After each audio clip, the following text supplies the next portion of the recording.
Chapter Fundamentals of Organic Chemistry. Topic Sources of Organic Compounds. Welcome to my Chemistry Second or उम्मीद है आप लोग खैरियत से होंगे, ठीक ठाक होंगे, घरों में होंगे। आज काफ़ी अरसे बाद जो है मैं लेक्चर बनाने जा रही हूँ और लेक्चर जो है वो मैंने स्टार्ट अप लिया है केमिस्ट्री सेकेंड ईयर का। चैप्टर नंबर 7 स्टार्ट किया हुआ था हमने, fundamental principles of organic chemistry. बीच में लेक्चर ना बनाने की वजह कुछ ख़ास नहीं थी, एक मेरा जो है वो लेज़ी हुई हुई थी मैं, दूसरा जो है वो फैमिली थी और बस बिज़ी रूटीन थी बहुत ज़्यादा जो और वो सब चीज़ें। तो आज काफ़ी अर्से बाद जो है, काफ़ी दिनों से सोच रही थी बनाने, तो आज सोचा आज बना ही लिया जाए। तो आज फिर मैंने स्टार्टअप ले रही हूँ, इंशाल्लाह आगे भी उम्मीद है कि कंटिन्यू रहेगा हमारा, थोड़ी सी रूटीन बन जाएगी तो फिर इंशाल्लाह जो है वो कोई ज़्यादा लेक्चर भी बन जाएगा। आज सिर्फ छोटा सा लेक्चर लूँगी, sources of organic chemistry. Startup लेते हैं जी। सबसे पहले आपकी बुक में ये केमिस्ट्री सेकेंड ईयर का लेक्चर है, बार बार कह रही हूँ, और चैप्टर नंबर 7 स्टार्ट किया था ऑर्गेनिक केमिस्ट्री। उसका मेजर कह लो आप इंट्रोडक्शन चैप्टर है ये, फंडामेंटल प्रिंसिपल्स का ऑर्गेनिक केमिस्ट्री। तो इसमें हमने sources of organic chemistry, sources of organic chemistry में डिस्कस करने हैं 3 पॉइंट्स को जो आपकी बुक में गिवन है। मैं बुक तक ही रहूँगी, बुक से आगे पीछे नहीं जाऊँगी। सबसे पहला है दैट इज कोल, जिसको आम लफ्जों में हम कोयला कहते हैं। कोयला बनता किससे है? लकड़ी से बनता है जी। तो साइंटिस्ट कहते हैं जी fossil fuels of plants almost taking 500 million years अगो।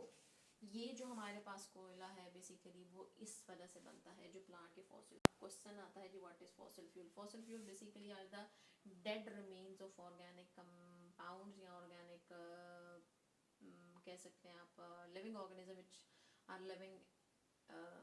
किसी ज़माने में वो ज़िंदा थे, अब वो ज़िंदा नहीं है।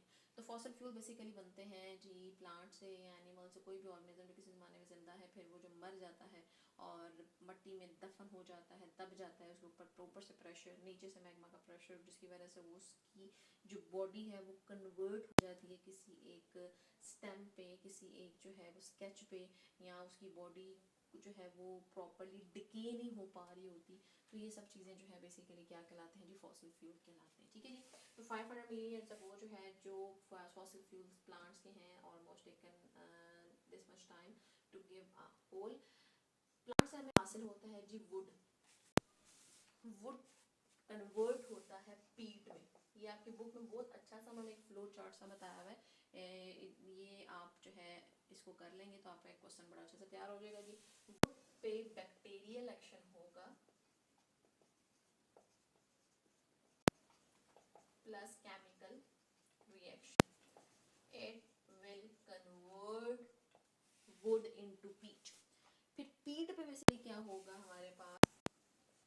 Bye increasing temperature, by increasing pressure, peat will be converted into the lignite.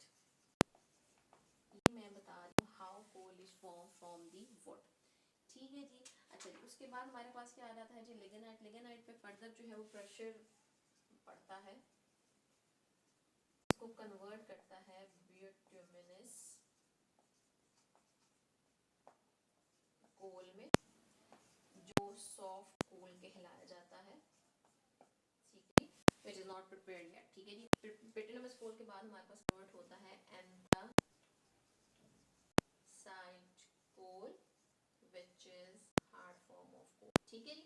तो ये बेसिकली हमारे पास एक छोटी सी फ्लोशीट डायग्राम है कि how wood converted into coal by different bacterial action, by undergoing different chemical reaction, it will convert into coal. ठीक हो गया जी। अच्छा जी, अब हमारे पास ये बात डिस्कस की जा रही है आपकी बुक में कि हमारे पास बहुत सारे रिजर्वायर हैं कोल के।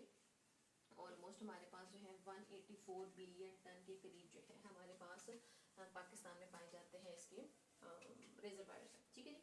और इससे पहले डिस्कस करते हैं जी कोल पे अगर हम बात करें तो कोल पे कार्बनाइजेशन एक प्रोसेस होता है जी, by increasing carbon number in the absence of oxygen. ठीक है जी। Increasing carbon number by in the absence of, काफी से बात लिख रही हूँ तो थोड़ा सा राइटिंग पे कॉम्प्रोमाइज करें। in the absence of oxygen, ठीक है जी, this is called carbonization. Carbonization coal को कन्वर्ट करता है किस चीज़ के अंदर? कोक, जिसको हम कार्बन बोलते हैं, कोको कोला नहीं है, कोक बेसिकली कार्बन है, या फिर कन्वर्ट करता है जी कोल तार में, या कन्वर्ट करता है कोल गैस में। तो ये तीन कंपोनेंट्स हम हासिल कर सकते हैं by the carbonization of coal. ठीक है, जिसकी डेफिनेशन आपको नेट पर बेशुमार मिल जाएंगी, छोटी बड़ी, जिस तरह डिटेल में आप करना चाहते हैं आपको मिल जाएंगी। ठीक है, ओके जी। अच्छा जी, उसके बाद बात की जा रही है हमारे पास जितने रिजर्वायर है, almost we have 184 billion ton of coal currently found in our Pakistan, but we do not have this much incentive जिसको हम उसको कन्वर्ट कर सकते हैं जी पावर जनरेशन में, या जो है उसे हम कोई चीज़ बना सकते हैं like electricity, like further purpose में कोई यूज़ कर सकते हैं। तो इसमें से ऑलमोस्ट जो है जो 80% है ना coal is used in landfill. ठीक है जी, भट्टों में यूज़ किया जाता है बाय फॉर बेकिंग ब्रिक्स, और बाकी जो थोड़ी बहुत अमाउंट है वो यूज़ की जाती है डोमेस्टिक पर्पजेस में, इसमें चलाने के लिए। ठीक है, क्योंकि कोयला जाके ख़रीदना पड़ेगा तो उसके लिए पैसे चाहिए होते हैं, तो उससे बेहतर लोग जो है वो लकड़ी का इस्तेमाल कर लेते हैं, या फर्दर जो खुद से बना के, या फिर गैस इस्तेमाल कर लेते हैं। ठीक हो गया जी। तो ये हमारे पास बेसिकली किसका है जी, कोल के बारे में है। फिर जो ये इतने रिजर्वायर्स को हम फर्दर पावर जनरेशन में यूज़ कर सकते हैं। हम KPK, बलूचिस्तान, पंजाब, इनकी जो गवर्नमेंट्स बनी हुई हैं, इनकी जो अथॉरिटीज़ बनी हुई हैं, उनसे डिस्कस कर सकते हैं। लेकिन क्या है वो, अगर वो अदारे बने हुए हैं तो डेफिनेटली इन कामों के लिए बने हुए हैं, लेकिन क्या है वो do not have such much as much incentive जिसको हम फर्दर कंज्यूम कर सकें, या कुछ पोलिटिकल इश्यूज आ जाते हैं, या कुछ हमें जो है वो समझ लें अंदर की बातें होती हैं, कुछ इंटरनेशनल नेशनल लेवल पे हैं। तो ये सब चीज़ें देखे जाए तो समझ लें हमारी वो जो कोल है वो बस वो पड़ा हुआ है, उसको हम यूज़ नहीं कर रहे सच। ठीक हो गया जी। नेक्स्ट हम बात करते हैं जी नेचुरल गैस पे। आपकी बुक में बहुत थोड़ा सा टॉपिक इसका बताया हुआ है कि नेचुरल गैस क्या है। नेचुरल गैस बेसिकली क्या होती है, ये नाम से इंडिकेट करा, गैस होती है, गैस की फॉर्म में कोल। बेसिकली हमारे पास था सॉलिड फ्यूल। ठीक है, ये है सॉलिड फ्यूल। नेचुरल गैस हमारे पास गैशियस फ्यूल है। ठीक है जी। अच्छा, अब हमारे पास जो नेचुरल गैस है, नेचुरल गैस के अंदर जो मेजर कंपोनेंट है that is of methane. Methane gas, methane gas means CH4। ठीक है जी, ये चीपियर है, ये सॉलिड हमारे पास गैस फ्यूल जो है वो इसको हम तौर पे यूज कर सकते हैं। दूसरा जो है ये लो बॉइलिंग पॉइंट हाइड्रोकार्बन है।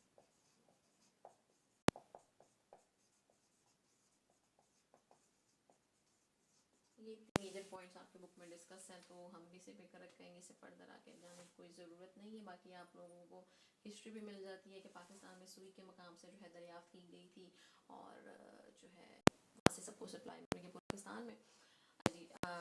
चीपियर अब तो चीपर नहीं है, क्योंकि जो है वो आपको पता है जो बिल्स वगैरह आ रहे हैं, टैक्स वगैरह लग रहे हैं, वो फर्दर अलग खाता है। लेकिन ये है कि भाई किसकी निस्बत कोल, नेचुरल गैस और अब पेट्रोलियम की बात की जाए तो इनमें से जो है वो नॉर्मली देखा जाए तो ये चीपर है, तो उसको यूज़ कर सकते हैं। कभी आपको खरीदना नेचुरल गैस भी खरीदनी है, पेट्रोलियम भी खरीदना, बेटर प्रेफर इसको किया जा रहा होता है। ठीक है जी, next move towards the petroleum. अच्छा, आप देखें ये सॉलिड फ्यूल था, ये गैशियस फ्यूल है, ये हमारे पास लिक्विड फ्यूल है। ठीक है, आग वगैरह जलाने के लिए हम मिट्टी का तेल इस्तेमाल करते हैं, केरोसिन ऑयल इस्तेमाल करते हैं, तो वो कहाँ से हासिल होता है जी, पेट्रोलियम प्रोडक्ट से हासिल हो रहा होता है। This is a solid fuel, this is a gaseous fuel, and this one is a liquid fuel. We are moving towards petroleum. Petroleum basically क्या है, पेट्रोलियम बनता है by the fossil fuels of animals which given in the form of crude oil. Crude oil sedimentary rock से हासिल किया जाता है। ठीक है जी, मिनरल ऑयल भी इसको कहा जाता है। ये सेडिमेंट्री रॉक से हमें हासिल करते हैं, इनको हम आम वर्ड में मिनरल ऑयल भी कह सकते हैं। ठीक है जी। अच्छा, जो सेडिमेंट्री रॉक्स है इससे जो हम हासिल करते हैं जो क्रूड ऑयल होता है, क्रूड ऑयल एक ब्लैकिश कलर का लिक्विड होता है जो हासिल किया जाता है, और इसको अगर न निकाला जाए काफ़ी टाइम गुजर जाने के बाद ये जो है गैस की फॉर्म हासिल कर लेता है। ठीक है जी, तो इस वजह से जो है हमारे पास सेडिमेंट्री रॉक से क्रूड ऑयल हासिल किया जाता है। ये जो क्रूड ऑयल है इसको फर्दर लेके जाया जाता है जी ऑयल रिफाइनरीज में। इंक भी ख़त्म हुई हुई है, क्योंकि काफ़ी टाइम बाद जो है मैं स्टार्टअप ले रही हूँ, तो कुछ चीज़ें मेरी भी पूरी नहीं है। तो बस ये है कि फ़िलहाल गुजारा करें इस चीज़ पे। अच्छा जी, ऑयल रिफाइनरीज आ जाती है हमारे पास। ऑयल रिफाइनरीज में हमारे पास आ जाता है जी Attock oil refinery, which is found या present in the Morgah near Rawalpindi. तो इसकी जो उन्होंने कैपेसिटी बताई हुई है आप वालों ने 1.25 मिलियन टन जो है कैपेसिटी है। नेक्स्ट हमारे पास 2 ऑयल रिफाइनरीज हैं कराची के अंदर,